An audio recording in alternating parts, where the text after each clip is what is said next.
Sabina. No cześć. Cieszę się, że się udało spotkać, że przyjąłeś zaproszenie.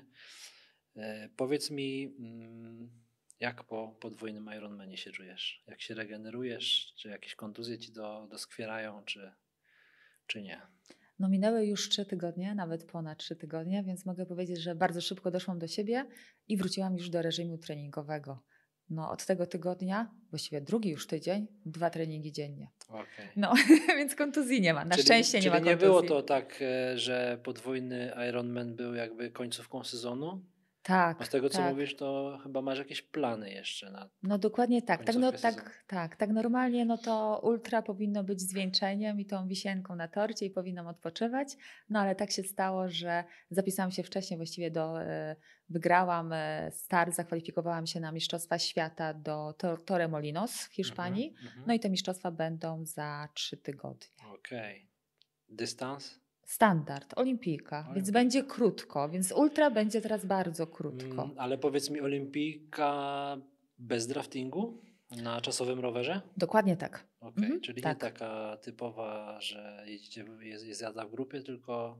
Tak, ja wolę zawody bez draftingu, No zdecydowanie. dobra, a patrząc na dystanse, jakbyś miała dzisiaj ocenić, w jakich dystansach czujesz się najlepiej, jeżeli chodzi o Iron? W długich. W długich, mimo wszystko. Ja kocham, tak. Ironman to jest mój dystans. Bardzo lubię i maratony też. Nie wiem, czy ultra też jest moim ulubionym dystansem, ale ten podwójny mogę powiedzieć, że jest okej. Kiedy w ogóle się pojawił pomysł w twojej głowie, żeby polecieć podwójnego? Rok temu, dokładnie rok temu, po zawodach. Wracałam z zawodów i to były Mistrzostwa Polski w Malborku. Tam byłam trzecia. Tak, na pełnym dystansie. Tam byłam trzecia i ten start był w ogóle bardzo spontaniczny, bo ja wracałam wtedy z Mistrzostw Europy w Belgii na tym samym dystansie standard, czyli takim jak będę robiła teraz. No i wracaliśmy, no i tak się zastanawiałam nad przyszłym sezonem, nad startami. No i wracając, żałowałam, że nie startuję na pełnym dystansie wtedy, rok temu. Bo no wiedziałam, że po tych Mistrzostwa Europy wtedy były celem numer 1. No i Malbork miał być 6 dni później, więc to było nierealne, żeby jeszcze po takiej długiej podróży, po mistrzostwach jeszcze wystartować na pełnym dystansie, bo planowałam tak, na początku planowałam pojechać w październiku do Portugalii na pełnego i to miał być tam miałam powalczyć o kwalifikacje na Mistrzostwa Świata, do Nicei i tak dalej. Z powodów finansowych tak naprawdę odpuściłam ten start, no bo wyliczyłam, zrobiłam taką szybką kalkulację, ile mnie ten start w Portugalii będzie kosztować, jak jeszcze zgarnę slota, no to trzeba zapłacić za slota. No i później, no i tak to stwierdziłam, że nie, bo nas czekał jeszcze remont domu, że jednak nie. No i wychodziło na to, że ta Belgia będzie tym takim ostatnim startem, no i że nie zrobię pełnego. No i było mi żal bardzo. Więc jadąc do domu, to była środa, przeczytałam gdzieś na jakimś Facebooku, że jeszcze można się zapisać do Malborka. No i mówię, no chyba jakiś znak. I tak wchodzę, patrzę, mówię, mam tam szansę na jakieś dobre miejsce. Mówię, Olo, do męża, może jednak pojedziemy do tego Malborka. Chodzi mi ten Malbork długo po głowie. No i następnego dnia, to był czwartek, zapisałam się, a start był w sobotę. Więc to było wariactwo. Ja nie byłam przygotowana na ten pełny, bo miał być ten pełny dopiero w październiku, ale tak bardzo chciałam jechać do tego Malborka, że tak naprawdę na takim totalnym luzie i spontanie wystartowałam. No i z super wynikiem, bo byłam trzecia Open wśród kobiet, więc rewelacyjnie. No i wracając właśnie z tego Malborka, też zaczęliśmy myśleć, co będzie, co ma być w przyszłym sezonie. Ale jeżeli chodzi o podwójnego, to była to chęć, brakowało ci motywacji? Bo czasami jest tak, że ktoś ma jakąś stagnację i mówi, wiesz, takie trochę znudzenie, nie? Że znowu te podobne zawody, te same zawody, znowu, wiesz, nie wiem, są starty na drugim końcu świata, na które nie każdego stać i to potem każdy szuka czegoś innego, nie? Dokładnie. Jak to było w twoim przypadku? No, w moim przypadku to było tak, że taka takie zastanowienie się, bo chciałam zrobić coś wyjątkowego, dużego, bo wtedy ta motywacja jest taka łatwiejsza. Mnie jest łatwiej się zmotywować. Tak, ja mam tak samo. No, więc to ja wiedziałam, że... jest deszczyk emocji, nie? Tak. To jest taka nutka niepewności, nie? Jak wymyślisz sobie coś i z jednej strony wydaje ci się, że dasz radę, ale jest taka nutka, czy na pewno, nie? No to właśnie ja od razu mówiłam, że ten poprzedni rok, ten 2023, on był taki, no nie było tego pełnego, no w końcu był ten Malbork, ale nie było Ironmana, była ta Belgia i brakowało mi czegoś. I tak mi się zamarzyło coś dużego. Ja już wtedy powiedziałam mężowi, ja muszę zrobić coś takiego wielkiego. Ale ja nie wiedziałam jeszcze co, więc chodziły mi po głowie 3 projekty, 3 pomysły. Więc tak, pierwsze no to Norseman, żeby wrócić do Extreme, bo ja się dobrze czuję w Extreme, no ale tam jest losowanie. No jak mnie wylosują, to tak powiedziałam, to pojadę do Norwegii i skoczę z tego promu i będzie fajnie. No albo ultra, no ten podwójny jest do zrobienia. No a jeszcze trzeci pomysł, no to Mistrzostwa Świata i ta Nicea. No z tą Niceą było tak, że ja nie miałam tych kwalifikacji. Na pełnym, tylko na pełnym. Nie? Tak, to ja mówię, że tylko pełne. Nie miałam tej kwalifikacji, więc musiałabym powalczyć jeszcze o kwalifikację. Bo przez to, że nie pojechałam do tej Portugalii, to ten plan mi tak runął. No więc najłatwiej, no skoro mnie nie wylosowali no to do tej Norwegii, no to został mi podwójny, no i ultra. Ale miejsce, które wybrałaś, to było... Świadomie. Bad Radgersburg, dlatego, że był tam wcześniej mój kuzyn. Robił tam podwójnego też 2 lata temu i bardzo mnie zachęcał do tego. Mówił, że jest świetna atmosfera. Wiedziałam, że on też znowu będzie grupka znajomych i bardzo dużo Polaków. Super. I to tak, ja właśnie... Ale kuzyn startował też? Startował Czy był w tam tym roku? jako kibic? Nie. 2 lata temu startował i ukończył z bardzo dobrym wynikiem. Był też tam na podium, a w tym roku robił pojedynczego. Jedno to wystartować, a 2 miałaś w głowie, że chcesz zrobić rekord? Więc tak. Od razu. To był od razu. Ja powiem tak. Muszę się przyznać, że tak, taki był cel. Celem było rekord. No wyliczyłam sobie. Właśnie chciałem zapytać, jak to było? Czy to była kwestia, jak to analizowałaś? Czy ten rekord twoim zdaniem z perspektywy teraz już doświadczenia i czasu, czy on był wyśrubowany? Czy rzeczywiście to wiesz, bo czasami są te rekordy takie łatwiejsze, nie? Ja na przykład analizowałem to w tym roku na podwójnym mężczyzn, jak Tomek Brembor jechał. No to jak ja to analizowałem, to nie były byle jakie prędkości w cudzysłowie. To rzeczywiście, żeby zrobić ten rekord, to Robert Karaś przyłożył się do tego, tak to powiem kolokwialnie, nie? I tak jak analizowałem, że Tomek miał szansę, no ale widzisz, to pokrzyżowało mu plany, organizm, nie? Tak.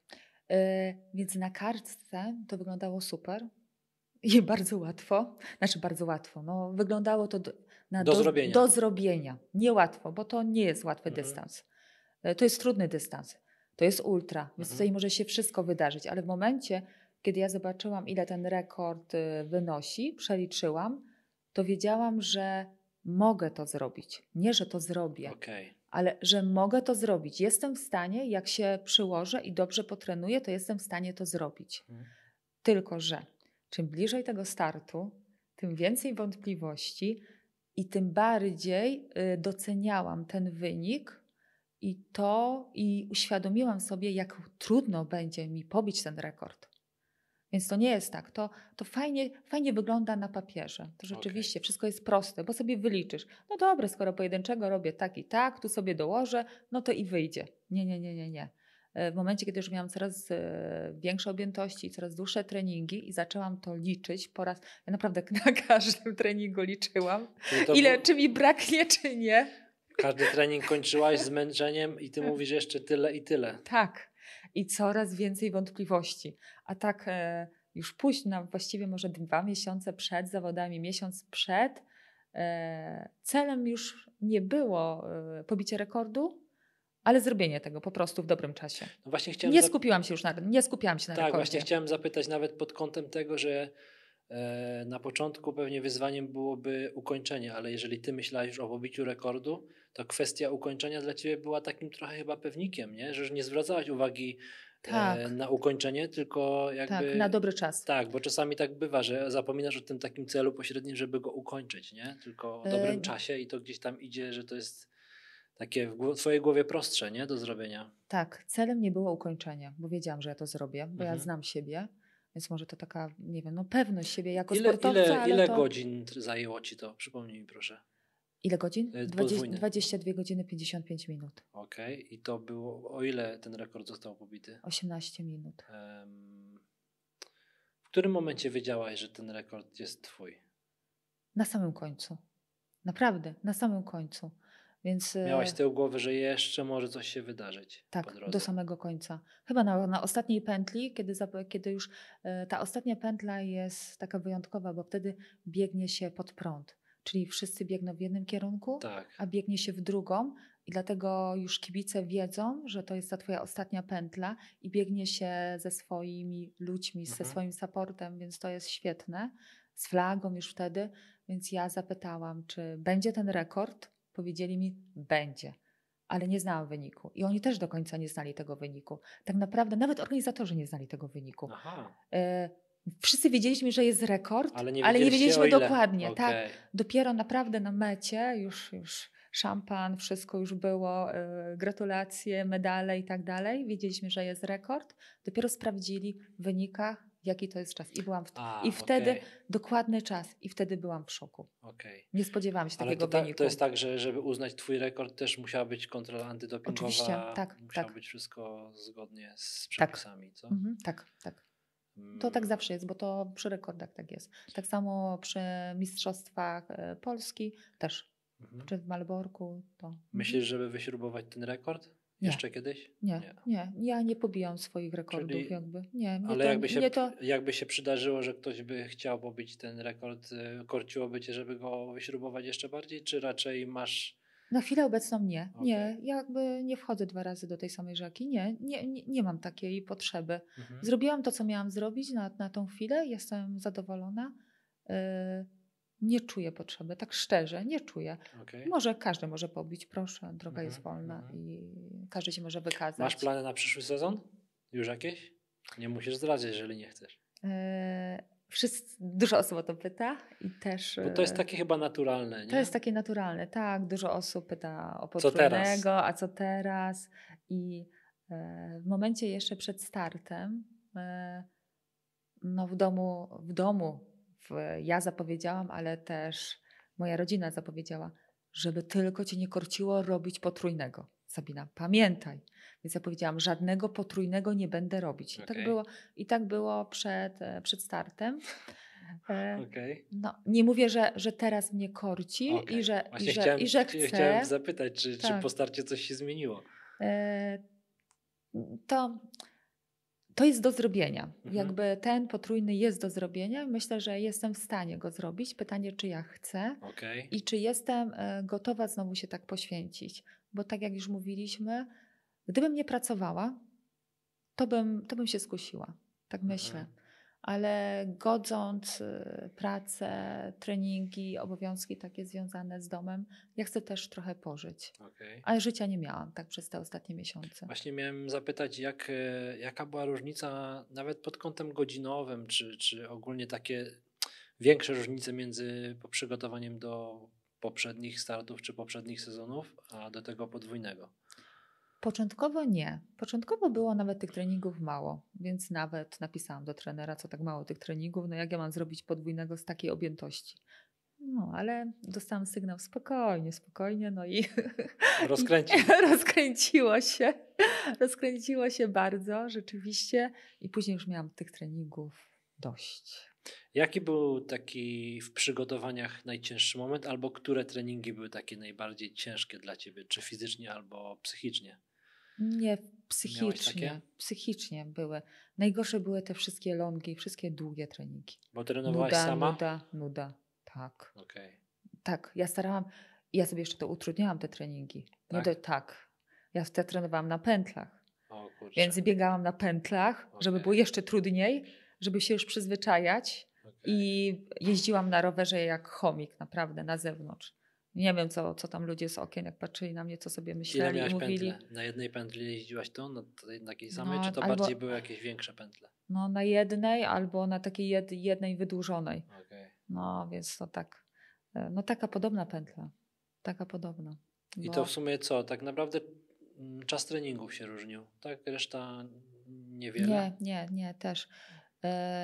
No największym wyzwaniem dla trenera, co przyznam, było pogodzenie tego, że ja nie tylko przygotowuję się do ultra, ale jeszcze sobie chcę postartować, no bo ja chciałam startować. I nie chciałaś rezygnować? No oczywiście, no tak, więc ja sobie startowałam na 1/8, ja sobie startowałam na 1/4, jeszcze połówki sobie robiłam, półmaraton sobie zrobiłam, 5 pobiegłam, różne dystanse i to na różnych rowerach, czyli też i z draftem, i bez draftu, wszystko. No i to tak, żeby urozmaicić, ale to ja tego chciałam. Ja się cieszyłam na te starty, dlatego że dla mnie to było takie odprężenie i taki luz dla głowy i naprawdę się cieszyłam z tymi startami, bo wiedziałam, że przed startem będzie trochę luźniej, po starcie też będzie trochę luźniej. Więc... Czyli znalazłeś inny sposób po prostu. Tak. Nie wiem, jak miała cały czas tylko przygotowywać się do tego jednego startu, to nie byłoby fajnie.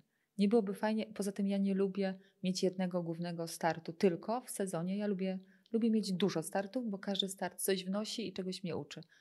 I ja jestem spokojniejsza. Ja się stresuję tylko na początku sezonu, a później już jest coraz większy taki luz. Kto ci pomagał albo pomaga w przygotowaniach? Ja trenuję pod egidą Ironman Inspiration. Okej. Ale to jest tak, że tam masz kontakt z konkretnym trenerem, czy to... Wszyscy o to pytają. Mam kontakt.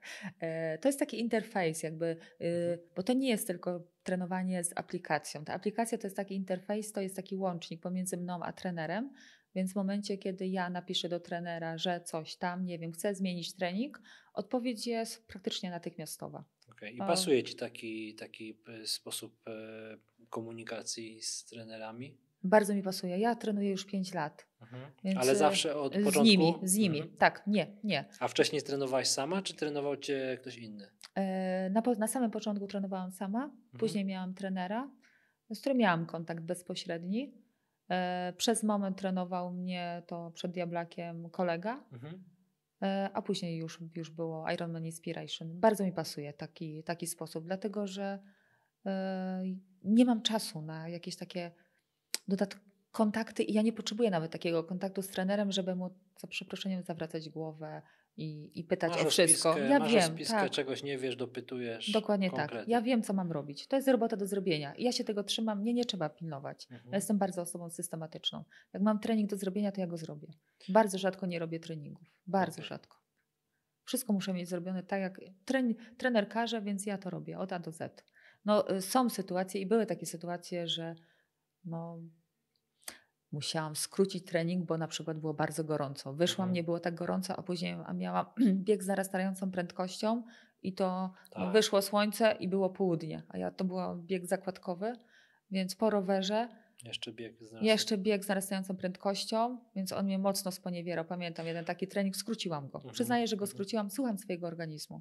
Więc w tym momencie wiedziałam, że muszę skrócić, bo to nie ma sensu, to i tak mi nic nie da. To mi nie da, to ja wiem, że zadziała odwrotnie. Że to zadziała odwrotnie, bo mnie to wykończy, ten trening i to mi w głowie też zostanie, że ja czegoś tam nie zrobiłam, a nie zawsze trzeba wszystko robić na siłę. Tak, ale to też wydaje mi się, że z wiekiem chyba tak. I z doświadczeniem przychodzi. Ja też kiedyś byłem taki, że wszystko od A do Z, a nawet ponad. No i z perspektywy czasu to jakby takie mam wrażenie, że ten potencjał właśnie był przygaszony, nie? Przez to, że chciałem zrobić więcej kosztem regeneracji, to... Nie robię więcej, nie, to wiem. Ja pilnuję, jak mam biec 5:40, to ja biegnę 5:40. Nawet jak biegnę z mężem, on przyspiesza. Mówię, Olo, wolniej, 5:40. Twój mąż też startuje, też trenuje triatlon, tak? Tak, razem, tylko on ma kontuzję, więc on teraz na krótszych dystansach. No właśnie miałem pytać, jak u ciebie z kontuzjami? Omijają cię? Omijają mnie kontuzje. Nie miałam kontuzji, takiej naprawdę. Ale wynika to z tego, że chodzisz do fizjoterapeutów, rolujesz się. Jak dbasz o to, żeby nie mieć kontuzji, czy po prostu jesteś takim okazem, że te kontuzje omijają cię, albo jesteś dobrze prowadzona? Ja myślę, że to wszystko. To nie jest tak, że jedna rzecz jest najważniejsza i najbardziej taka decydująca, bo to jest tak, że jedną kontuzję miałam, nawet takie przeciążenie, ale to było... Ale to było w tym sezonie? Nie, no nie, w 2012 roku, jak zaczęłam biegać, więc dawno, jak zaczęłam biegać, jak zaczęłam się przygotowywać do maratonu. Zwiększałam objętość, ja nie byłam wtedy prowadzona w ogóle, więc ja sama trenowałam, no i trenowałam głupio, no bo biegałam w tym samym tempem, tylko że coraz więcej kilometrów. I tak się przygotowywałam do maratonu. Ten maraton przebiegłam oczywiście, ale zaczęło mnie coś boleć, nigdzie nie poszłam, no i tak z tym bólem sobie tam przebiegłam. Później dopiero poszłam, fizjo rozmasował, zrobił, no i to przeszło. Od tego czasu nie miałam. To nie jest tak, że jakoś tak specjalnie pilnuję, ale też, chociaż właściwie można powiedzieć, że pilnuję. Jestem wyczulona na sygnały organizmu. I chodzę do fizjo. Ale chodzisz regularnie, czy jak już coś tam takiego poczujesz? Nie. Staram się chodzić przed zawodami i po zawodach. Zawsze. W tych tygodniach około wyścigowych?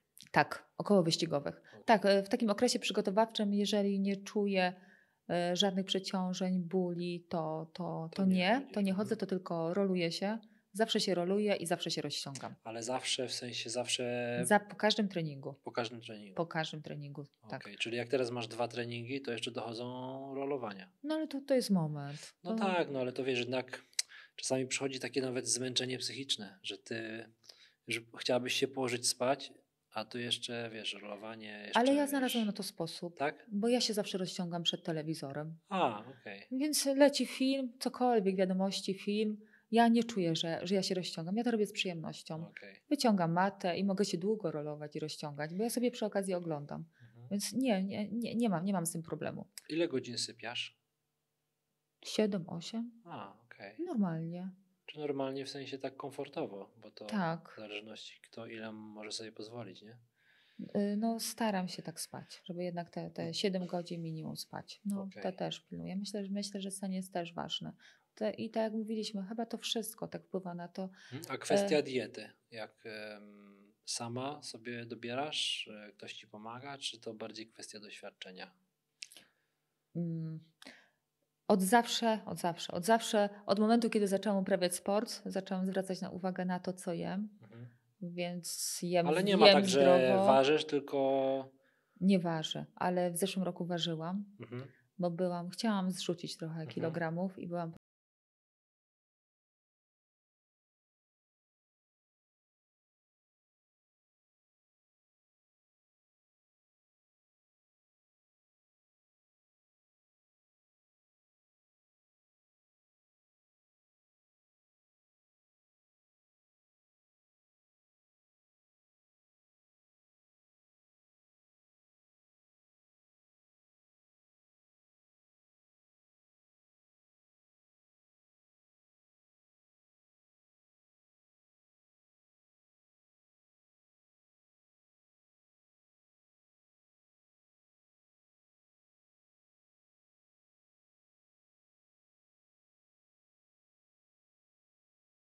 Jestem wolniejsza. Przy dłuższym dystansie jednak tą szybkość przy krótkich dystansach możesz tracić. Straciłam szybkość, tak myślę, że jestem wolniejsza, chociaż udało mi się tam nawet fajnie pobiec 5, taką w Żorach u nas i to chyba byłam pierwsza w kategorii i tam tak całkiem dobrze. Jaki masz rekord na 5 km na 10?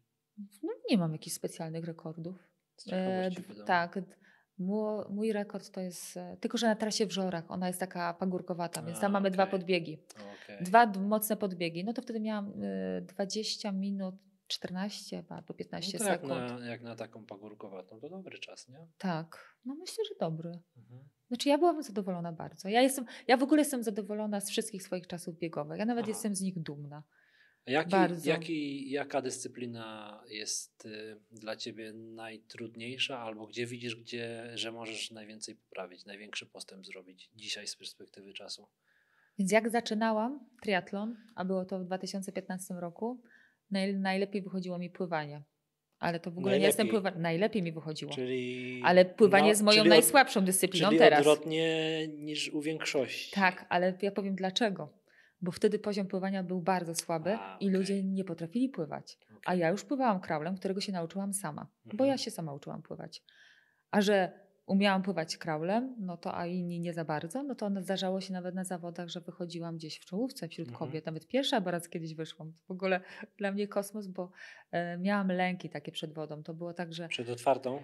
Przed otwartą to raz i też mnie zatykało. No, chyba walczyłam z takim przytykaniem rok, 2, może 3 lata, więc ja byłam... Moim znakiem rozpoznawczym było to, że ja się po prostu odwracałam i płynęłam na plecach. Tak? Tak, w połowę dystansu. Na niektórych jest to zabronione. Znaczy, tak, na niektórych dystansach czy tam startach to jest tak, że cię po prostu podpływają i chcą wyłowić. Tak, nie? ale jak oni widzieli, że to że mniejsze zawody, że ja płynę, mnie nikt nie wyciągał z wody. Pozwalali mi ukończyć. Ja pływałam dopiero jak uspokoiłam oddech, to później zaczynałam pływać normalnie. Ale ja płynęłam tym kraulem całkiem szybko, kraulem na plecach całkiem szybko, więc dlatego wychodziłam w czołówce. Pływanie było moją najlepszą dyscypliną. Teraz jest najsłabszą, więc tu jest... W porównaniu do innych zawodniczek. Tak, oczywiście. Mam słabe pływanie, dlatego że pływanie jest sportem technicznym. Ja się uczyłam pływać sama, więc... Nie było tak, że w trakcie ktoś cię technicznie poprawiał? Próbowali mnie poprawiać. Nie jest to proste. Musiałabym bardzo się poświęcić. Nie wiem, czy warto. Tak, wiem, że jednak ten zysk jest minimalny. Nie wiem, czy warto. Nawet procentowo, jak to 2 minuty, 3, 5. No właśnie. Czasami warto. Tak. Bo właśnie ten wynik może zadecydować się, kiedy się walczy o... No to masz zależy, ile masz straty do tych pierwszych zawodniczek, nie? No, to jest potem musiałabym kwestia kalkulacji, poprawić. no i kwestia dystansu, nie? Zauważyłem, że w tych startach z draftem to ma znaczenie. Jak ma w znaczenie i umiesz jeździć technicznie na kole, no to właśnie. To jest potem kwestia, ile cię kosztuje ta jazda, no i jak biegasz, nie? To jest, dokładnie tak. Zauważyłem nawet, że są zawodnicy, którzy są dużo mocniejsi na rowerze i dużo mocniejsi na biegu, a mimo wszystko nie są w stanie dogonić tej grupy z przodu, a nawet jak dogonią, to ich to tyle kosztuje, że ten bieg nie wygląda tak dobrze, nie? Tak jest. Bardzo często właśnie też tak miał mój mąż, który jest gorszym pływakiem niż ja, no i on wychodził ze słabszymi od siebie. I no i później już nie odrobi, chociaż dobrze biegał i dobrze jeździł na rowerze, no to już się nie załapywał do tej mocnej grupy. No u mnie te pływanie było najmocniejsze, teraz jest najsłabsze. Później rower miałam bardzo mocny, więc jakby rower mi dawał dobre miejsce. A po jakimś czasie okazało się, że jednak najmocniejsze to ja mam bieganie, które było najsłabsze. Mimo że wywodzę się z biegania, czyli bieganie zaczęłam uprawiać na samym początku. Najpierw było bieganie. Od kiedy biegasz? Od 2012 roku. Okej, czyli 3 lata przed triatlonem w ogóle, tak. Ale bez sukcesów. Biegałam bez sukcesów. Co to znaczy bez sukcesów? Mówisz bez podium, o tym mówisz. No tak naprawdę bez sukcesów. Słabo biegałam. Bieganie mi ciężko. Tak, ja biegałam, bo mój mąż zaczął biegać, no i widziałam, że schudł, a ja zawsze chciałam być chudsza. Jak większość kobiet, więc zależało mi, żeby zrzucić, a widziałam, że proszę, trochę biega i już tak mu fajnie idzie. No to dobra, to ja też chcę. No i tak zaczęłam biegać. Zapisałam się do klubu, no i byłam jedną z tych najsłabszych w klubie. Dziewczyny, tak, w tym klubie biegowym. Ja zapisywałam się na zawody, no bo wszyscy jechali na zawody, ale ja byłam w drugiej połowie, nie w pierwszej połowie, w drugiej połowie. Dziewczyn Jaki najlepszy masz czas na maratonie, na półmaratonie? Na półmaratonie mam 1:32 chyba. Niezły czas. No, bardzo dobry. Tak jak mówię, ja jestem dumna z każdego mojego czasu biegowego, a na maratonie 3:19. Okej, to też. No. Też dobry czas, no. Chociaż ten półmaraton bardzo dobry, jak tak patrząc to. No i tam jeszcze mogłam pobiec szybciej. Tak? Tak, miałam jedno przymusowe zatrzymanie i to tak. A tak chciałam 1:30 i myślę, że mogło tam pójść. Ale już nie świerzbi cię, żeby jeszcze szybciej biegać. Jesteś oczywiście, że chcę. Tak? Tak, ja chcę. Ale miłość do triatlonu, czy to jednak jedno wyklucza drugie w twoim mniemaniu? Nie, to się łączy wszystko. To pięknie pasuje, się łączy. Ale to masz plany takie startowe na przyszły sezon, jeżeli chodzi o bieganie? No jeszcze mam teraz maraton w Walencji w grudniu. Okej, czyli nie tylko triatlon, tylko Nie, jeszcze... ja się zapisuję na zawody biegowe, ja lubię biegać, No, ja chcę mieć lepsze wyniki. Maraton w Walencji, w jakim czasie byś chciała przebiec? No to już tak.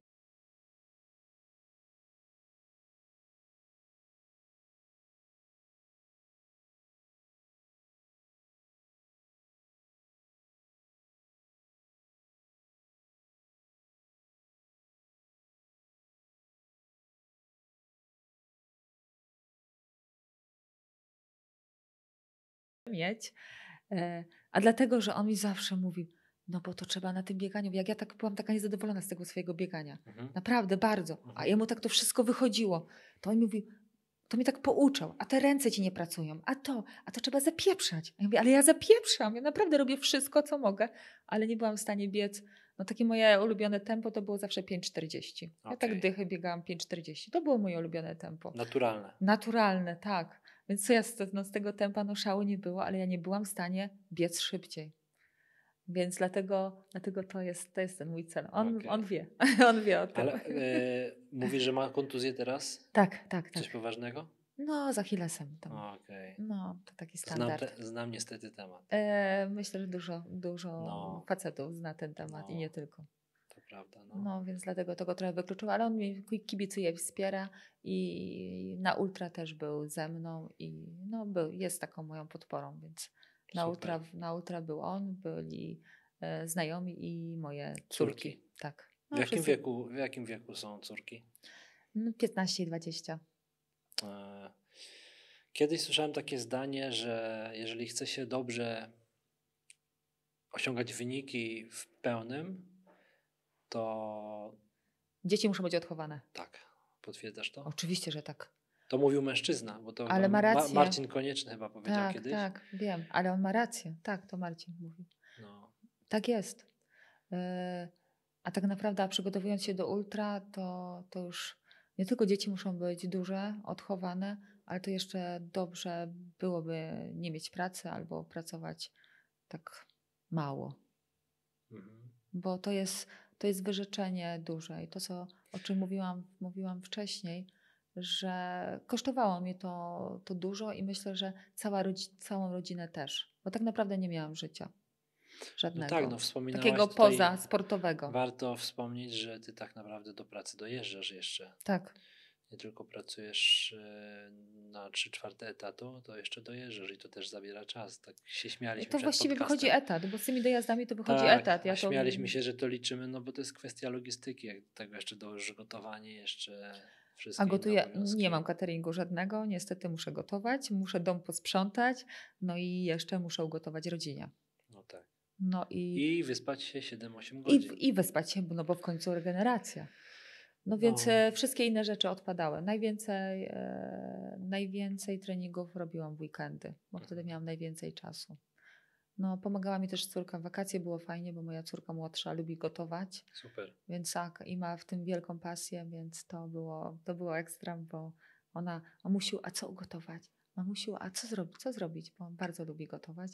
Więc to ona mi przygotowała moje słynne naleśniki, te na ultra i to tak. No właśnie, jak kwestia żywienia, taktyki żywienia tak naprawdę miałaś jakąś swoją opracowaną, sprawdzoną, czy... Tak. Miesiąc przed napisałam do dietetyczki. Miałam mieć współpracę z dietetyczką inną. Okazało się, że ona się tam rozchorowała i z tej współpracy jakby nic nie wyszło, więc... Ale współpracy w sensie miała rozpisywać, czy miała też być z tobą? Nie. Rozpisać, pomóc ci... Nie wyobrażam sobie, że musiałabym zapłacić tej osobie. Ja bym chciała mieć ze sobą fizjo, dietetyczkę i jeszcze cały sztab. To się wiąże z finansami. Nie stać mnie na to.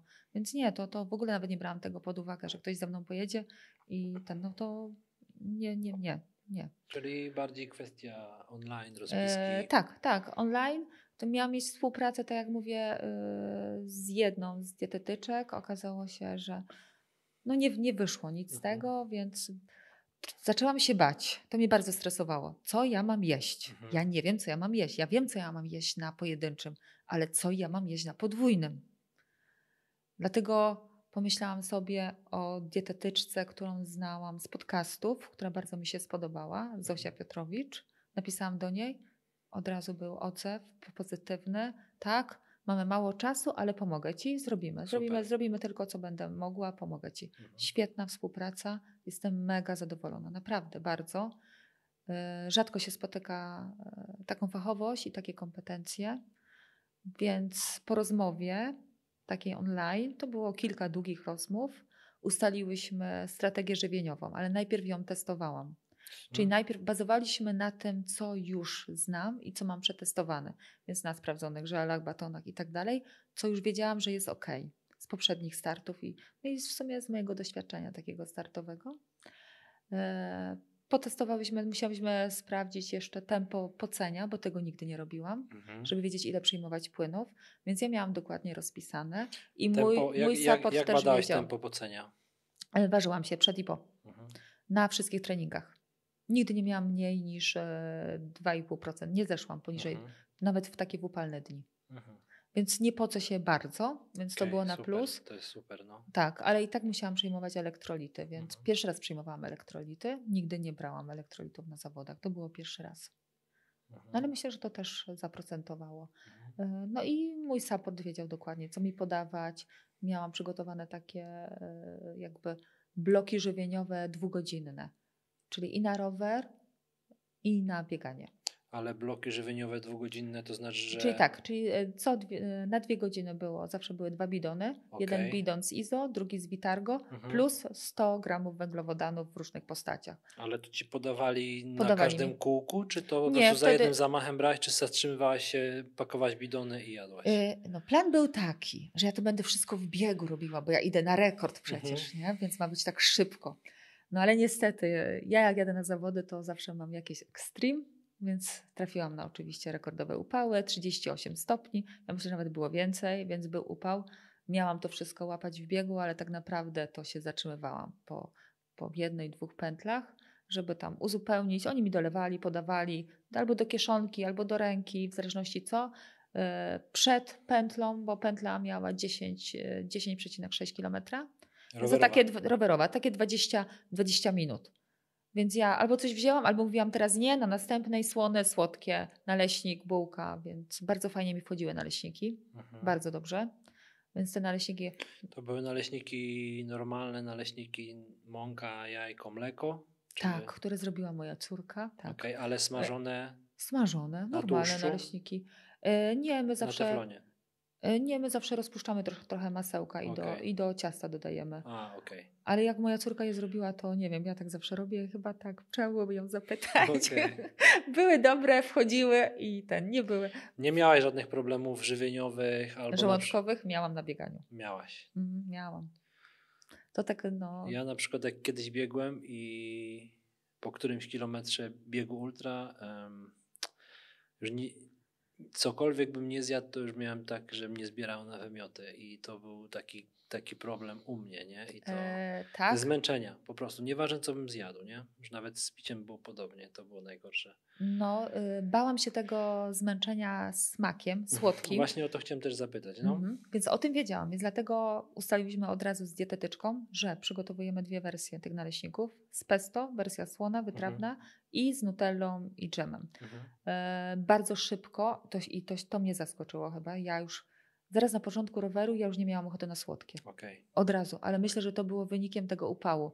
Było naprawdę bardzo ciepło. 38 stopni, a przy asfalcie myślę, że jeszcze cieplej. Myśmy zaczęli pływanie o godzinie 10 w południe. Wow. Woda miała 26 stopni. Powietrze myślę, że miało podobną temperaturę. 26 stopni w basenie plus do tego pianka. Plus do tego pianka. Zastanawiałam się poważnie, czy zakładać piankę. No. Bardzo poważnie się zastanawiałam. Plan miałam taki, że zobaczę jak będzie mi za gorąco, to po prostu ściągam, nie ma problemu. Większość osób startowała w piance, więc ja mówię, no to startuję w piance. Przy takim spokojnym pływaniu to było ok. Nie, było trochę za ciepło, ale do wytrzymania, więc szkoda mi było czasu na zdejmowanie. Zostałam w tej piance. No ja miałam dużo takich dylematów, bo nie startując w ultra nie wiedziałam, jak ogarnąć właśnie żywienie, ubrania i sprawy związane nawet z rowerem. Czy jechać na dysku, czy nie jechać na dysku? Czy buty mają być trochę większe, czy nie? To są takie proste dylematy. Może takie dziwne, bo dla osoby doświadczonej już, ale ja jestem doświadczona w pełnym, ale pojedynczym. Ja nie wiem, jak ma być na ultra, więc starałam się trochę poczytać, popatrzeć. Nawet pisałam do niektórych. No właśnie chciałam o to zapytać, czy radziłaś się kogoś? Radziłam się. Tak? Tak, radziłam się kilku osób. Ale bazowałam, tak naprawdę to w czasie zawodów bazowałam na swoich odczuciach. Bardzo bazowałam na tym, co ja czuję. Miałam plan awaryjny, ale robiłam to, co mi podpowiadało ciało i serce. Czyli byłam przygotowana na to, że no jak z tym pływaniem będzie mi za gorąco, no to co? No to zdejmuję. Nie wiedziałam, czy od razu zakładać strój startowy, czy nie. Ale pod piankę, ale założyłam go z wygody. Dlatego, że no tam nie było jakieś przebieralnie. No to nie będę się przebierać, nie będę tam na golasa latać. Wygodnie jest. Szczególnie, że miałeś z tyłu głowy, że będziesz ją ściągać, więc łatwiej było wejść na brzeg i ściągnąć. Nie? No dokładnie tak. Więc z tej wygody założyłam ten strój startowy. Jeszcze poza tym, mówię tak, no musiałabym jeszcze ubrać biustonosz. Więc ubieranie biustonosza na mokre ciało gdzieś tam, no to nie. Ja wiedziałam, ja zrobiłam to raz na kocierzu i wiem, jak to jest ciężko. Więc nie, więc od razu było, że strój musi być startowy. Ubrałam się jak na normalnego, pełnego. Czyli strój startowy, nawet kask czasowy. Założyłam kask czasowy. W takim upał? Tak. I ja w nim jechałam do samego końca. Okej. No bo jadę w końcu, robię rekord, no to ubrałam się jak na rekord. No, założyłam wszystko to, co miałam najlepsze. Czyli dysk, kask czasowy. W tym kasku czasowym ryzykownie mimo wszystko. Wiem. Jaki kolor? Czarny. Biały. A to nie, to tyle dobrze. Biały. Wiedziałam, że jak będzie mi za ciepło, to po prostu zdejmę tą szybkę. On dalej jest wentylowany. No tak. I dojechałam do samego końca. Start był o 10:00, czyli meta była o 8:00. 12:30 zaczęłam rower. O 12:30 w południe. No. Bo 2 godziny 30 minut płynęłam. Tak jak mówię, że start tego całego, bo ty mówisz 22 godziny i 55 minut. A, czyli meta tak. To tak była liczę, 8 coś. 9:00 kończyłaś. Tak, 10:00, no przed 9:00. Czyli tak. Rower jak jechać od 12:00? No to skończyłam w nocy. O 12:30 w nocy. Czyli dość długo jechałaś po ciemku. Bardzo długo jechałam. Przeszkadzało ci to? Trenowałaś w ogóle? No i właśnie. Czy trenowałaś w ciemności? Nie. Czy... Właśnie jak do jednego napisałam takiego, który tam miał fajne miejsce. Właściwie to nie. Właściwie to on się odezwał. On się odezwał, jak przeczytał jakiś post mój. Coś mu się tam nie spodobało chyba, ale ja już teraz nie pamiętam, co mu się nie spodobało. Czy coś go zaniepokoiło. Nie wiem, czy to, że ja wystartowałam jeszcze w tej Gdyni 3 tygodnie przed tym podwójnym. Nie pamiętam. Coś go zaniepokoiło. W każdym razie on się do mnie odezwał z jakimiś takimi poradami. No i później też tam rozmawialiśmy. No i mówił, że on się przygotowywał. Ileś tam maratonów zrobił w tym sezonie przed tym podwójnym. No to ja już od razu mówię, Boże, znowu nie pobiegłam, tego nie zrobiłam. Ja już zaczęłam myśleć, czego ja nie zrobiłam. No i on jeździł. A jeździłaś? Pyta się mnie. A jeździłaś w nocy? Tam będziesz miała połowę w nocy. No nie, ale troszeczkę tak po zmroku jeździłam. No i nie. Przyznaję się, że nie trenowałam jazdy w nocy. Zdarzały mi się treningi ze względu na moją pracę, które kończyłam już, jak się robiło ciemno. Były takie treningi. Jeździło mi się źle w ciemności. Jeden trening zrobiłam już w takich, rzeczywiście, ale to też dlatego, że teraz szybciej się robi ciemno, no i to już noc mnie złapała na treningu, więc wtedy jechałam kawałek już w takich kompletnych ciemnościach, ale jechało mi się w nocy bardzo dobrze. Tam na zawodach. Bardzo dobrze mi się jechało. I to było widać. Widać było po mojej mocy, bo było w końcu chłodno. Więc dlatego zaczęło się lepiej jeździć. Miałaś dobre oświetlenie? Testowałaś wcześniej? No nie, bo jak nie jeździłaś w nocy, to nie testowałaś. No raz, wzięłam sobie. Wzięłam ze sklepu mojego fajną lampkę, którą raz przetestowałam na tym jednym, tak jak mówiłam, na jednym treningu. Mówię, zarąbista, daje takie oświetlenie, ale ona mi zgasła, bo ja dałam na maksa i ona mi zgasła. Potem, nie wiem, 1,5 godziny przejechałam i zgasła. Tak, a miałam 2 lampki. Tylko że najpierw wzięłam tą słabszą, którą już miałam sprawdzoną, ale była słabsza. Ona nie dawała takiego mocnego oświetlenia, a było 3/4 trasy było naprawdę w ciemnościach. Bo to była jazda po mieście, myśmy jechali w ruchu, normalnym ruchu samochodowym. Czyli jak dojeżdżałam do skrzyżowania, to musiałam ustąpić pierwszeństwa i to się zdarzało. Stał tam wolontariusz, ale on nie hamował tego ruchu. Więc trzeba było ustępować pierwszeństwa. Więc to też wpłynęło na prędkości, na pewno. No tak. No to jest jazda w ruchu. I ten ruch był. Trzeba było uważać na inne samochody. Bo to, że my jedziemy i się ścigamy, to niekoniecznie inne osoby interesuje, niekoniecznie te inne osoby wiedzą o tym, że to są zawody. To są osoby z różnych miejscowości, turyści. Tak. Więc trzeba było uważać. I 3/4 trasy bez żadnego oświetlenia, bo trasa przebiegała trochę w mieście, a później wyjeżdżaliśmy poza miasto w tereny rolnicze, między polami jeździliśmy. No między polami nie ma oświetlenia. No tak. Jest dobry asfalt był ok. Były też zakręty bardzo, takie 90 stopni były takie zakręty. Czasami bez tego oświetlenia to można było wylecieć i zdarzało się to osobom. Na szczęście licznik też informował mnie, podpowiadał i to też mi pomagało. Dobrze mi się jechało w nocy, bo na tej mojej lampce, którą nie dałam, ona ma 1250 lumenów, tak, więc bardzo mocno, ale nie, i ona zrobiła robotę, więc mi się super jechało, ale nie dałam jej na maksa, ale wytrzymała do końca. Ale ja się bardzo śpieszyłam, też się śpieszyłam, żeby dojechać, żeby zdążyć, bo zaczęła mi już mrugać i już przygasła i ja mówię, ja nie zdążę. I to mnie też tak motywowało. Były jakieś rzeczy, których się nie spodziewałaś? Które cię, można powiedzieć, w cudzysłowie zaskoczyły podczas tego startu? No to tak. Na przykład na pływaniu, że mi doliczyli 200 metrów, bo tak naprawdę ja przepłynęłam nie 7600, tylko 7800. No bo tam liczą sędziowie, płynęliśmy, wystartowałam w takiej grupie szybkich pływaków. Bo to jak ja mówię, ja idę na rekord.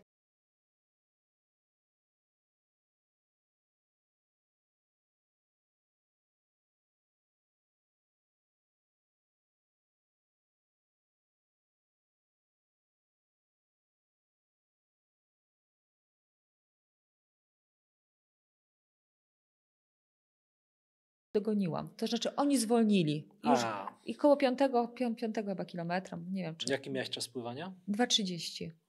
Takie tempo 1:55, bo przepłynęłam te 200 metrów więcej, nie?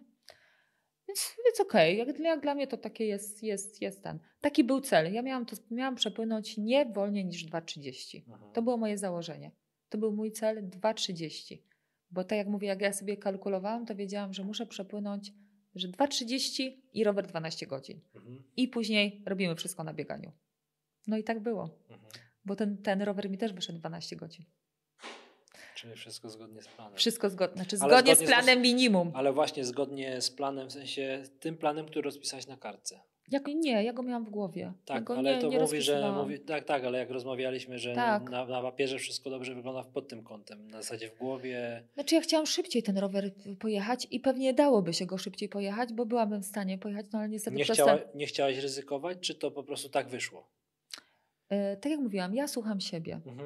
I moje ciało mówiło, że ja jadę teraz dobrze i tak mam jechać. I nie kombinowałaś? Nie kombinowałam. Miałam jechać szybciej. Waty mi się nie zgadzały, ale ja nie kombinowałam. Czyli jechałaś mniejsze waty niż mogłabyś? Tak, jechałam mniejsze, jechałam wolniej. Mogłam to przejechać szybciej, ale tak jak mówię, pogoda nie sprzyjała i trasa też temu nie sprzyjała. Więc wiedziałam, że czeka mnie bieganie i liczyłam, że na tym bieganiu odpalę moje wrotki i pobiegnę tak, jak potrafię. Więc liczyłam na to, ale nie miałam pewności. Nie wiedziałam. Ja wiedziałam, że jestem w stanie pobiec szybko 1 maraton. Nie wiedziałam, jak się zachowam na tym drugim, zwłaszcza, że nigdy nie przebiegłam takiego dystansu. Nigdy. Najwięcej przebiegłam 63 km, ale to było w górach. Kilka lat temu. To się absolutnie nie przekłada. To jest zupełnie coś innego. To jest asfalt. Więc nie wiedziałam, co się będzie działo i nie spodziewałam się takiego czasu. Wiedziałam, że jak przepłynę w 2 godziny 30 i przejadę w 12 godzin, to mam szansę na rekord, ale jest na styk. Że będzie bardzo ciężko, że muszę pobiec dobrze. I to miałam z Miałaś tyłu momenty głowy. słabości albo zwątpienia, nawet, nie mówię o ukończeniu, ale mówię o rekordzie. Miałaś takie, czy w ogóle nie myślałaś o tym, robiłaś swoje? Robiłam swoje, bo tak jak mówię, że dzień przed to nawet tak rozmawialiśmy z mężem. Mówię, że ja mam ten rekord w dupie. Wiesz, byłam tak zmęczona. Ja chcę, żeby to było z głowy. Ja chcę mieć to z głowy i ten rekord mnie już nie interesuje. Będzie ciężko. Nawet kolega, który tak mocno mi kibicował, powiedział mi dzień przed. Słuchaj, Sabina, ja analizowałam te twoje czasy. Wiesz co? Nie ma szans na ten rekord, nie? Okej. Ja myślałam, nie ma szans. Nie wierzy we mnie. Potrzymaj Ten piwo. poprzedni rekord, ten poprzedni rekord mówi, był jak najbardziej, tak jak mówiliśmy, ten poprzedni rekord był do zrobienia łatwiej. Zanim Alicja zrobiła swój. Więc Ona pobiła ten rekord poprzedni o... Właśnie nie pamiętam o ile. Nie pamiętam. Ale macie kontakt z Alicją? Podpytywałaś ją, jak ona leciała, czy nie? Czy akurat od niej nie? Nie, tam o coś chyba zapytałam, nie wiem, czy o buty, jakoś tak na początku. Nie mamy kontaktu jakiegoś takiego. No czasami się spotykamy na zawodach, ale tak, żeby podpytywać, chyba o buty pytałam. Bo tak jak mówię, ja się zwracałam do różnych osób, żeby podpytać, żeby się dowiedzieć, dlatego że nie wiedziałam, w jakich butach biec. Tak naprawdę też. No i to, co mówiłam, że ja tak się nastawiłam na to słuchanie siebie i na to, co ja... I na to, że będę podejmować decyzje spontanicznie. Czyli plan był na tym rowerze. Swój plan, ale miałam swój plan że... i alternatywę też. Byłam przygotowana na różne, więc miałam kilka par butów ze sobą. Miałam kilka też strojów ze sobą. Bo na rowerze ze względu na tę takie praktyczną część, no to dlatego był ten trisuit i ten kask czasowy. Ale przygotowane miałam zwykły kask, miałam też drugi rower ze sobą i jeszcze zestaw kół, gdyby się coś stało. Ale drugi normalny rower też czasowy? Nie mam. Normalną szosę. I chciałam, że jak będę zmęczona pozycją, to zmienię strój na wygodny, z wkładką wygodną, wygodny strój i rower normalny. Ile najwięcej przejechałaś na rowerze przed zawodami? Na treningu? W ogóle w życiu? Czy na treningu? Na treningu. 150? Okej. No.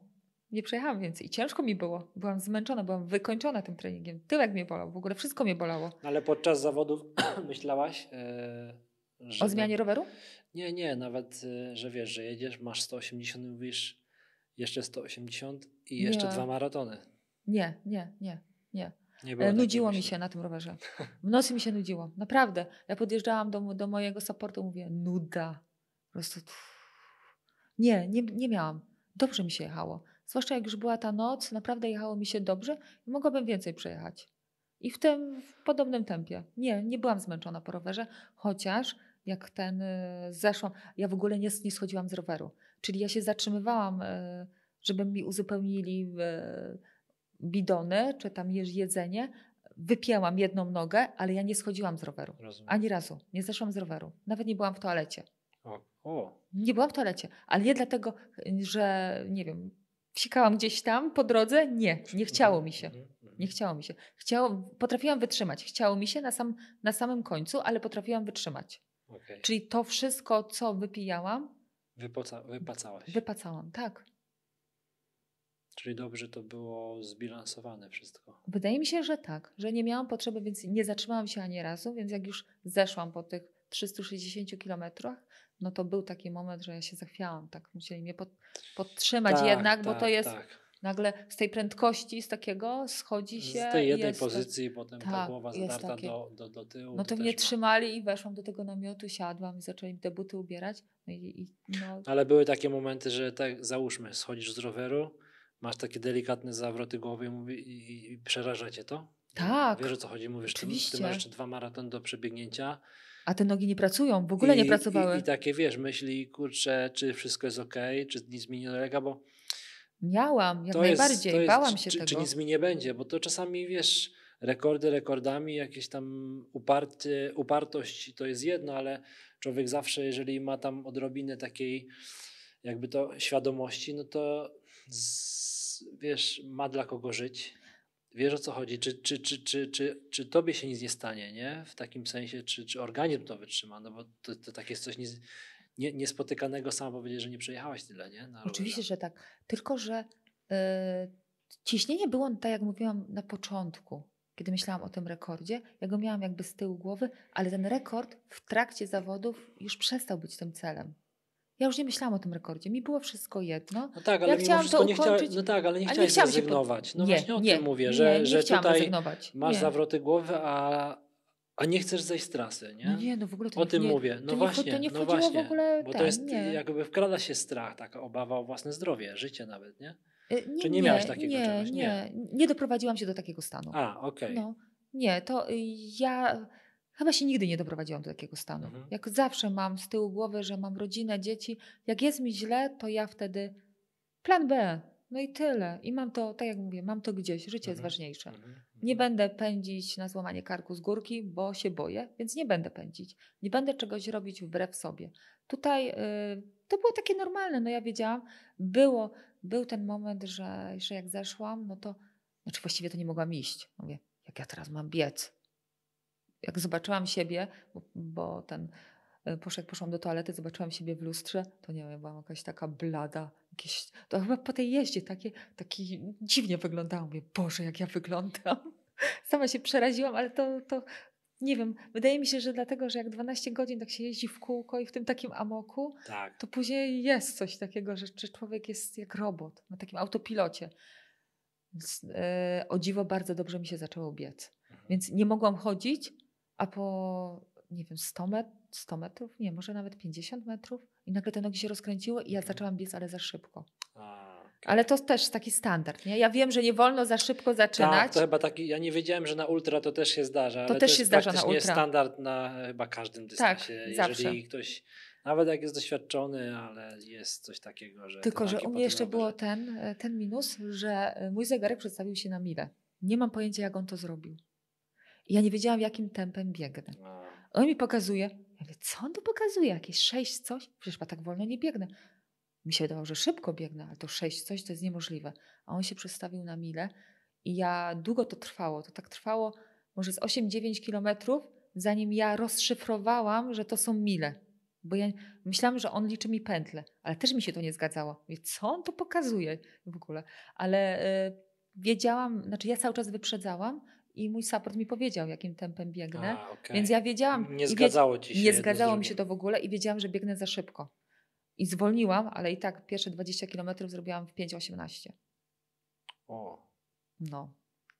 Więc Szybko, tak. Jak w trakcie biegu? Kwestia stóp, kwestia odcisków, obtarć? Miałaś z tym problemy? Nie. Nic. Wzięłam buty, których nie powinnam wziąć. Ale no to jest to właśnie to, że ja tak czasami mam takie... Ludzie różne rzeczy mówią, a ja i tak robię swoje. No więc tak jak było na tym, tak jak wracając jeszcze do tego roweru, miałam się przebrać, bo wszyscy się przebierają, zmieniają. A czemu wziąłaś buty, których nie miałaś wziąć? No bo wzięłam karbonowe, Vaporfly'e, stare. Moje stare buty, w których przebiegłam. Lekko rozczłaptane, żeby nawet więcej... bardzo rozczłaptane takie. I właściwie tego karbonu już w nich nie było. Ale je miałam o pół rozmiaru większe, więc one miały ten zapas. I w nich mi się dobrze biegło. Nawet maraton warszawski. Nawet jak stopa popuchła, to nie odczuwałeś tego? Nie odczuwałam tego w ogóle. Najpierw miałam hoki, w hokach biegłam, pierwsze, ale czułam już coś. Czułam trochę, że mnie zaczynają obcierać, więc zmieniłam je. Zmieniłam na te. Przygotowane miałam takie buty już też bez karbonu, typowo treningowe, w 2 rozmiarach. One czekały. I był moment, że kiedy miałam było bardzo ciepło. Tam największym problemem był ten upał. Nawet w nocy było ciepło. No, nawet w nocy było 18, 20 stopni. Już biegłaś rano 7, 8, 9. No to już się zaczynał ten upał. I było ciepło, ale nawet o tej 2, 3 w nocy ja biegłam cały czas na krótko i mi było ciepło i tak się lałam wodą. No i trochę miałam mokro w tych butach. I czułam już tak, że bałam się, że mi się porobi coś niefajnego. I dlatego powiedziałam już supportowi, szykujcie buty. I buty na mnie czekały. Ale wyschły. Mówię, to nie zmieniam. Po co mam zmieniać buty, w których mi się dobrze biegnie? No i nie wiem, chyba 60 km przebiegłam w tych moich Vaporflyach do końca. Czyli tam drugą część biegłaś w tych Vaporflyach. Pierwsze hoki miałeś? Tak, hoki były, nie wiem, 10-20 kilometrów, te szybsze. Dobrze, bo biegłam w nich Gdynię, połówkę w Gdyni i bardzo mi się dobrze biegło, więc mówię, no dobra, skoro ma być szybko, no bo teraz zrobiłam jakby te minimum na tym rowerze, minimum na tym pływaniu, teraz mam szybko biegać, no to wezmę coś szybkiego, no to szybkie buty. No tak. Ale na biegu miałaś już z tyłu głowy? Nie. Że rekord nie. Że gdzieś tam, że gonisz. Na bieganiu, tak jak mówię, na bieganiu miałam gdzieś rekord. Naprawdę, bardzo gdzieś miałam rekord. Ale to wynikało ze zmęczenia? Czy po prostu, czy odsunęłaś myśli o rekordzie na bok i... Ja w ogóle na cały ten start odsunęłam myśli o rekordzie. Ja już przestałam myśleć o rekordzie przed startem.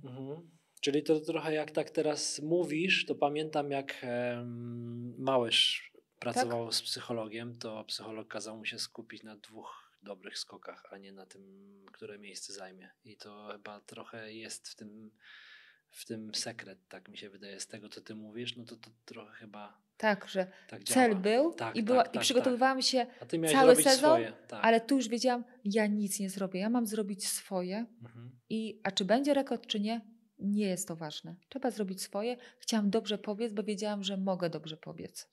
I wiedziałam, że jak dobrze pobiegnę, no to będzie dobry wynik. Czy będzie rekord, czy nie? Zobaczymy.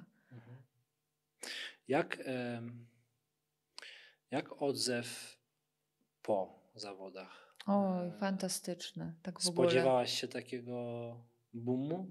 Nie, tak naprawdę nie.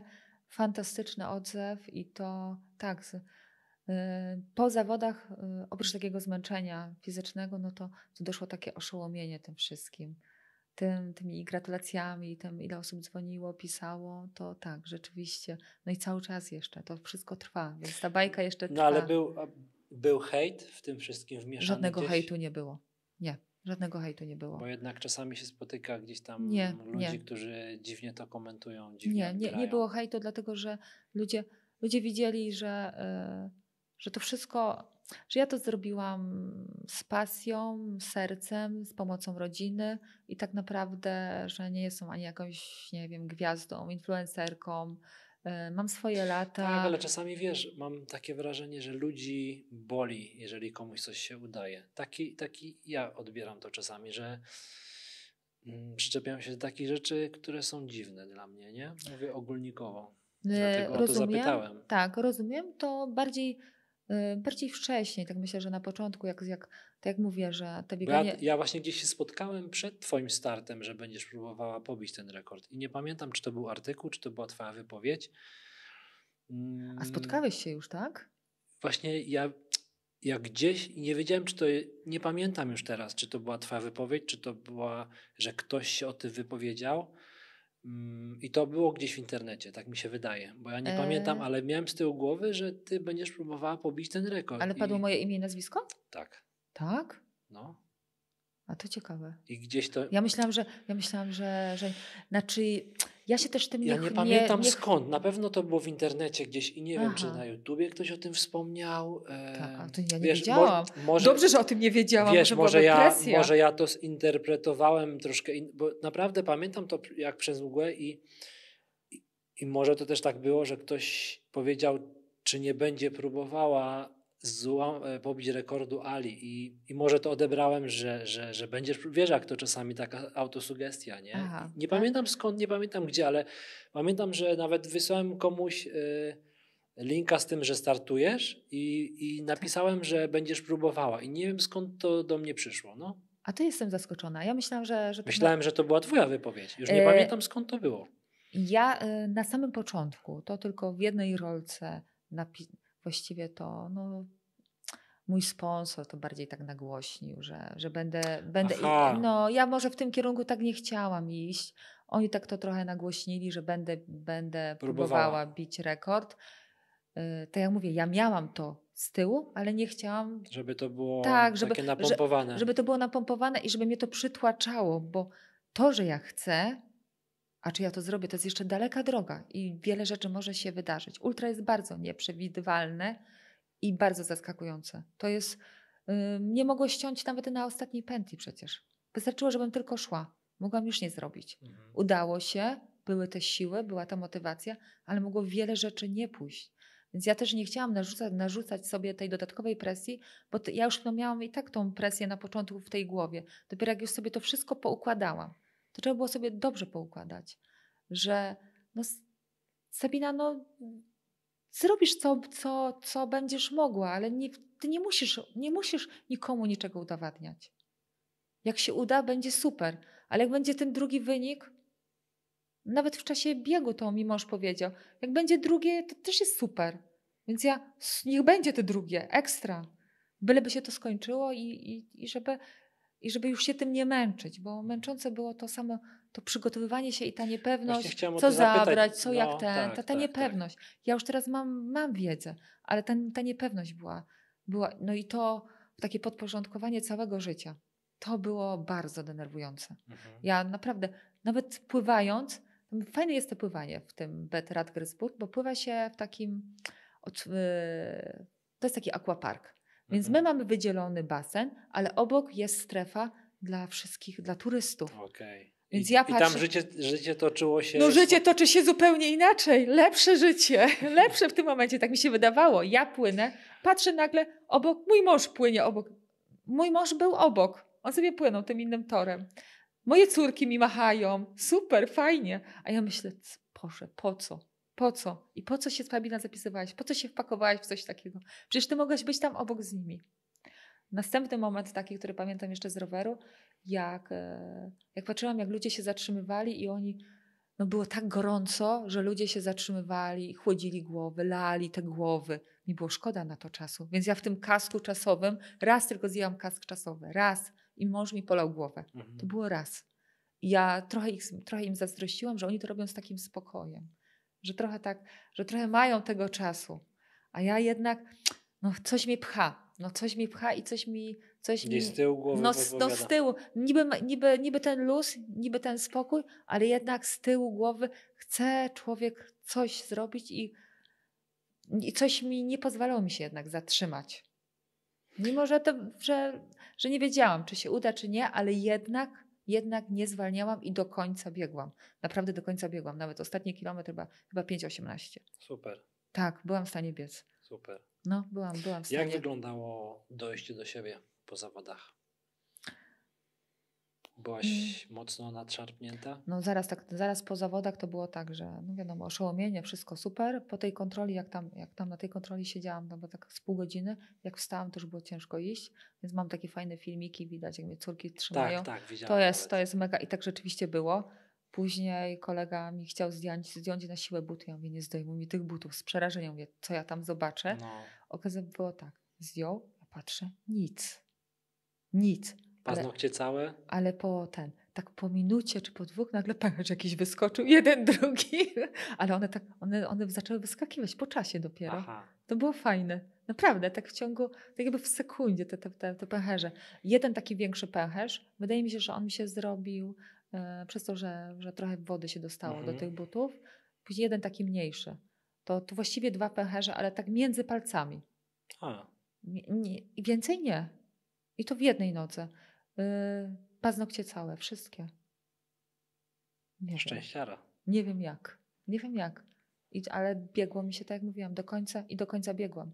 Ja w ogóle nie maszerowałam. Czujesz się już dobrze? Czujesz, że jesteś zregenerowana? Nie, to jeszcze nie jest to tak. Nie jest to. Nie, to jeszcze nie jest to. Później wracając jeszcze do tych pierwszych takich chwil, no to był problem, żeby wejść do samochodu. Jechaliśmy tam busem. Bus jest wysoki. Nie mogłam wejść, tak żeby usiąść. Musieli mi pomagać. No, z jednej strony, z drugiej i tak mnie wciągnąć, żebym sobie siadła, a później tylko nogę. Dajcie mi nogę, tak. Nie byłam w stanie jej podnieść, nie? To było tak, ale na drugi dzień już normalnie chodziłam. Już normalnie? Normalnie chodziłam, tak. Trochę popuchłam. I to się taka opuchlizna się pojawiła, to tak zauważyłam, że tak patrzę, że tu jakaś taka, tu jakieś papliczki takie, tu tak, nogi jakieś takie, no tej wody trochę tam było, z kilka kilogramów. Raz się zważyłam. Ale to normalne. 3-4 kilogramy chyba. Więcej. Więcej. To nie tak dużo chyba mi się wydaje. No po takim starcie. No nie wiem. 23 godziny. No. Bez snu, no to tak. I no to. Pierwszy basen miałam chyba w środę albo w czwartek. Taki rozruch. No to płynęłam wolniutko, ale co, płynęłam. Pierwszy dni... był basen. No okej. Czyli pierwszy był dni basen. takie totalnie bez. Tak. To właśnie jak skończyłam zawody w niedzielę, no to basen był, nie pamiętam już, czy w środę, czy w czwartek. Oczywiście wybrałam się na basen, okazało się, że na jednym basenie przerwa technologiczna, na drugim basenie przerwa technologiczna, ale tak byłam uparta, że szukałam, aż znalazłam. Okay. Ja bardzo chciałam tego pływania, żeby się lepiej poczuć. No, pływanie tak. Bardzo chciałam. Ja bardzo chciałam już coś robić, bo wiedziałam, że ta aktywność, ona mi wyjdzie na dobre i ja będę... przyspieszy, nie? Tak, że przyspieszy tą regenerację. Więc ja się uparłam i pojechałam i super, byłam bardzo zadowolona. Później był rower, ale rower wzięłam sobie elektryka od mojego taty. Super mi się jeździło. Więc tak trochę na elektryku pojeździłam, nawet pod jakąś górę taką wjechałam. Mówię, o fajnie. No i na końcu doszło bieganie. No to bez zegarka. Nie brałam zegarka, żeby nie patrzeć. Ale te pierwsze biegowe... Taki truchcik. No ten był bezbolesny? Tak. Znaczy to był taki ból taki normalny, zmęczeniowy, mięśniowy. Nie było, że nic mnie nie bolało. No i odwiedziłam oczywiście fizjo 2 razy byłam. Tak, żeby 2 razy w tym pierwszym tygodniu. I teraz od dzisiaj pierwszy start masz za? 3 tygodnie. Teraz jeszcze 3 tygodnie. Tak, 19. Triatlon. Tak, I ten standard. 1 grudnia maraton. No i myślę, że chyba w końcu jakaś regeneracja. Jakaś przerwa się należy. Jakaś przerwa by się należała.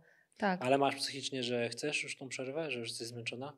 Że już masz te 2 starty, ale już mówisz jakbym nie wystartowała, to nic by się nie stało? Już... Tak. Nie, Walencja nie. Do Walencji jest daleko. A, jeszcze się zapisałam na jeszcze jeden bieg u nas w Żorach. Aha. To już wcześniej mam. Dobra, jeszcze dychę robię. Aha. Dychę w Żorach. Bieg. Ale to jest ta dycha po ulicach. Tak. Okay. Tak, ja tam startuję co roku, więc... Okay. Więc nie, to jeszcze ten. Jaki jest jeszcze start, który na myśl którego masz gęsią skórkę i który by wyzwalał w tobie adrenalinę? No myślę, że spróbuję znowu się zapisać na Norsemana. Jeżeli by cię nie wylosowali, to jakieś inne jeszcze starty są takie, które mówisz, kurczę, to byłoby coś? No właśnie nie wiem. No zawsze Hawaje, ale jakby Mistrzostwa Świata, to tak, one były celem kiedyś. Do momentu... Teraz je przenieśli. No teraz była Nicea, ale tak. co 2 lata, nie? Raz jest Nicea, są Hawaje. Aha, myślałem, że to jest tak, że jest. To rzucają, że trochę Nicea, nie. Trochę okay. Co roku jest. W tym roku kobiety w Nicei, faceci na Hawajach są, a w przyszłym roku będzie odwrotnie. Ale Hawaje raczej później, nie teraz. Finansowo nie ogarnę tego. Nie ma szans, żebym ogarnęła ten wyjazd finansowo. Raz już miałam slota na Hawaje i odmówiłam. Nie wzięłam slota. Bo ty wszystko finansujesz z własnych środków, czy masz sponsora? Wszystko z własnych środków tak naprawdę. Nie mam sponsora. Szukam sponsora, więc jakby się ktoś znalazł, to byłoby super, i dlatego pracuję zawodowo. Bez pracy nie mogłabym. Ja pracuję po to, żeby mieć na wyjazdy i na zawody. Okay. I to tak to wygląda. Dlatego jest tak ciężko to wszystko pogodzić i muszę pracować więcej. Ale nie jestem wyjątkiem. Wiele osób tak łączy i wiele osób prawda. Wiele osób tak sobie musi radzić, bo to jednak... Nawet zawodnicy pro w Nawet Polsce, zawodnicy nie? pro, więc to... Jak chcemy to robić, to znajdziemy siłę i motywację i będziemy to robić, bo to lubimy po prostu. To prawda. Sabina, bardzo ci dziękuję. Życzę ci wylosowania na Norsemana przynajmniej. Tak. I sponsora. I to będzie super. No i później jeszcze te Hawaje i coś jeszcze. No właściwie to pewnie jest mnóstwo ciekawych, fajnych startów i ja lubię nowe wyzwania, więc dlaczego nie? Poza tym czasami też tak podejmuję decyzje spontanicznie i bo coś czuję, że tam będzie i to robię. Tak było też trochę z Ultra, tak było wcześniej z tym Malborkiem, z Diablakiem, no i z wieloma różnymi startami. Więc tego też ci życzę, żebyś znalazła te starty, które cię będą motywować. I kręcić. Tak jest. Dzięki bardzo. Dziękuję bardzo.